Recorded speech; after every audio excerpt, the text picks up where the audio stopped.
Oman में जहाज पर अटैक से गुस्से में भारत। यूएस राजनयिक को तुरंत बुलाया। अमेरिका बोला हम इंडिया की। भारत सरकार के ओमान तट पर एक कमर्शियल जहाज पर हमले की कड़ी निंदा करने और अमेरिका के शीर्ष राजनयिक को तलब करने के बाद अब अमेरिकी विदेश विभाग का बड़ा बयान सामने आया है। ओमान तट पर एक कमर्शियल जहाज पर हमले की भारत सरकार ने कड़ी निंदा की और अमेरिका के शीर्ष राजनयिक को तलब किया। अब पूरे घटनाक्रम पर अमेरिकी विदेश विभाग का बड़ा बयान सामने आया है।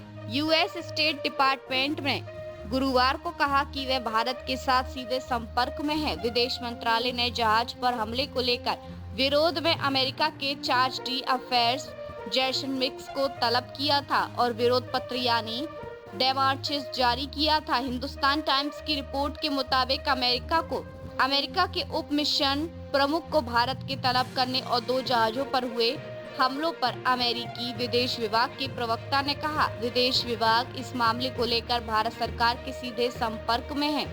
भारतीय विदेश मंत्रालय ने बुधवार को बताया कि ओमान तट के पास एक कमर्शियल जहाज पर हुए हमले के बाद जहाज पर सवार 24 भारतीय चालक दल के सदस्यों में से 21 को सुरक्षित बचा लिया गया है, जबकि 3 भारतीय अब भी लापता हैं और उनकी तलाश जारी है। विदेश मंत्रालय ने टेटेबेलो पर हुए हमले की कड़ी निंदा करते हैं। मंत्रालय ने कहा कि क्षेत्र में जहाजों पर लगातार हो रहे हमले बेहद चिंताजनक हैं और यह वहां जारी संघर्ष का सीधा परिणाम है। बयान में कहा गया कि हम सभी पक्षों से तत्काल तनाव कम करने और कूटनीतिक समाधान के लिए जारी बातचीत को सफल बनाने की अपील करते हैं, जिससे क्षेत्र में शांति और स्थिरता बहाल हो सके।